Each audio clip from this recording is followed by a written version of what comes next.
Hi guys, माझं नाव अक्षय आणि welcome back to what's my review. So आजच्या व्हिडिओमध्ये मराठी मूवीजच्या करंट बॉक्स ऑफिस स्टेटस बद्दल डिस्कस करणार आहे. सो प्लीज व्हिडिओला शेवटपर्यंत बघा आणि चॅनलला सबस्क्राईब करा. 2025 जानेवारी ते मे महिन्यापर्यंत अप्रॉक्सिमेटली 50 ते 60 मराठी मूवीज रिलीज झाले असतील आणि त्यापैकी चालले फक्त 3 असे मराठी सिनेमे जे कॉन्टेंट वाईज सुद्धा चांगले होते आणि बॉक्स ऑफिस कलेक्शनच्या बाबतीत सुद्धा त्यांनी चांगली कलेक्शन केली आणि रिकव्हरी सुद्धा केली. जानेवारीमध्ये आला फर्स्टला दाभाडे नावाचा मराठी सिनेमा, जो कॉन्टेंट वाईज इतका स्ट्रॉंग होता की या सिनेमा मी 2 वेळा थिएटरमध्ये पाहिला back to back. In terms of content ही फिल्म जबरदस्त होती. फक्त बॉक्स ऑफिस कलेक्शन बद्दल काही ठिकाणी असं मेन्शन केलं की या फिल्मने अप्रोक्स 3.6 करोडचा बिझनेस केलाय, तर काही वेबसाईटवरती असं सुद्धा मेन्शन केलं की या फिल्मने 8.6 करोडचा बिझनेस केलाय. आता कोणते फिगर्स किती ॲक्युरेट आहे ते फिल्मच्या प्रोड्युसर्सच माहिती आहे. बट एक गोष्ट मात्र मी सांगू शकतो की या फिल्मने ॲटलीस्ट बजेटची रिकव्हरी तर केलीच असेल आणि कॉन्टेंट वाईज एक्स्ट्रा ऑर्डिनरी असून सुद्धा बॉक्स ऑफिस कलेक्शनच्या बाबतीत हा सिनेमा ॲव्हरेज टू अब ॲव्हरेज डिक्लेअर होईल. फर्स्टला दाभाड्यानंतर फेब्रुवारी, मार्च आणि एप्रिलच्या महिन्यामध्ये जसं बॉक्स ऑफिसवरती दुष्काळ पडला होता, कॉन्टेंट तर अनेक आले पण त्यामधले काही चांगले असून सुद्धा नाही चालले आणि काही बेकार होते म्हणून नाही चालले. आणि मग आला 1 मे, म्हणजे महाराष्ट्रातील जेव्हा क्लॅश झाले 2 मराठी सिनेमे,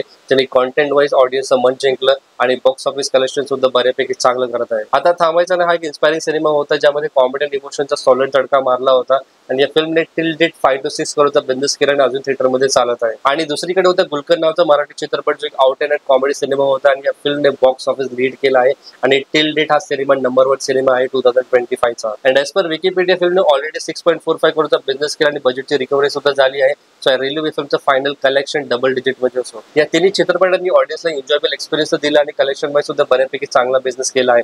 बट स्टील कुठे ना कुठे मला असं वाटतं की जर हेच कलेक्शन डबल डिजिट मध्ये असले असते तर कदाचित अजून जास्त आनंद झाला असता. आता ज्या लेवलचा कॉन्टेंट आहे तिन्ही चित्रपटांमध्ये पाहायला मिळालं, मला असं वाटतं की ऍटलीस्ट या फिल्मचं कलेक्शन मिनिमम 20 करोड असं पाहिजे होतं आणि मॅक्सिमम 30 to 50 करोड झाला पाहिजे होतं. तेव्हा तो कॉन्टेंटला कलेक्शनने जस्टिफाय केलं असतं. या फिल्मच्या मेकर्सने चांगला कॉन्टेंट डिलिव्हर करण्यासाठी त्यांचा 100% दिला आहे. फक्त तिथे कमी पडले ते ऑडियन्सचे फुटफॉल, म्हणजे ऑडियन्स सिनेमा पाहायला गेले, त्यांना आवडला, त्यांनी अप्रिशिएट सुद्धा केला.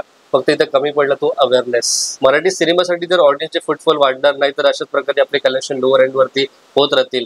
नो मॅटर आपण बजेट रिकव्हरी तर करू, पण स्टील ते कलेक्शन इतकी अपेलिंग वाटणार नाही. आता पॅन्डेमिक किंवा लॉकडाऊन नंतर हॉलिवूड, बॉलिवूड आणि साऊथचा इन्फ्लुएन्स इतका जास्त वाढला आहे की ऑडियन्सकडे आज मल्टिपल चॉईसेस आहे कॉन्टेंटसाठी आणि त्या चॉईसेसमध्ये मला असं वाटतं की मराठी सिनेमा सर्वात शेवटी येतो. आता या टॉपिक बद्दल तुमचा काय ओपिनियन आहे आणि ऑडियन्सचे फुटफॉल मराठी सिनेमासाठी का कमी झाले याबद्दल तुमचे काय विचार आहे कमेंट सेक्शन मध्ये ऑनेस्टली सांगा आणि व्हिडिओला शेवटपर्यंत बघण्यासाठी मनापासून धन्यवाद.